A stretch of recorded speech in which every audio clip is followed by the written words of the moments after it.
Because I haven't studied a lot of Christianity, tell me something that you learned during your spiritual journey that somebody who didn't come in up through the church and doesn't read the Bible and things like, teach me something that I can hold on to spiritually that I may not already know. Absolutely. Man, there's some great questions here. Holy smokes.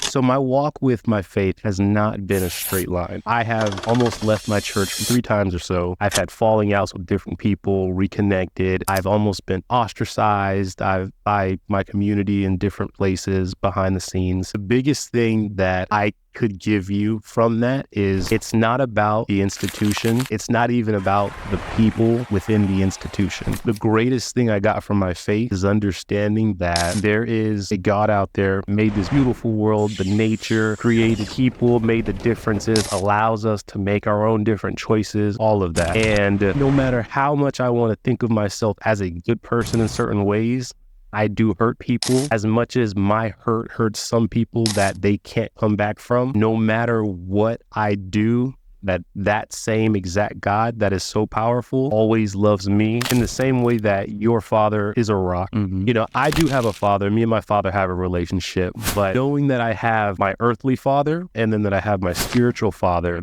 gives me like a double helping. And to be able to know that I can open this book, and for all the flaws that we can see with the way that the people act with this book, the book itself is amazing in what it teaches. And knowing that Father sent his son to die for me, to be able to allow me to learn from that son being Jesus, and to be able to be adopted into that family of love, that is something that everybody has available to them. And it doesn't require, like I said, the institution and the people. It's just seeking that son, seeking to understand what is his greatest desire for us. What I tell people a lot is there's so much good that you as an individual do to so many people, and it probably stands out in a way that they'll remember. When I think about what brought me to my faith, it wasn't the people constantly saying, you need to believe in da-da-da. It was always 8 to 12 people that were incredibly kind, and they were kind in the name of Jesus. And so when I was at my darkest place in life, I thought about,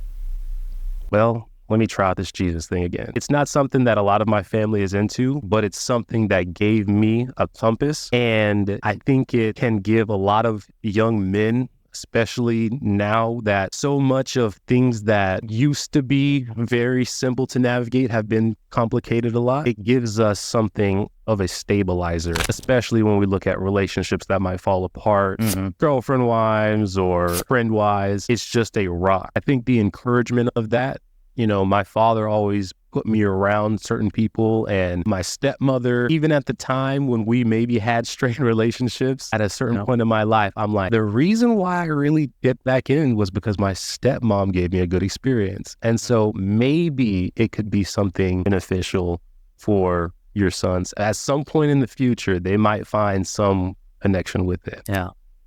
Thanks for sharing. I appreciate it.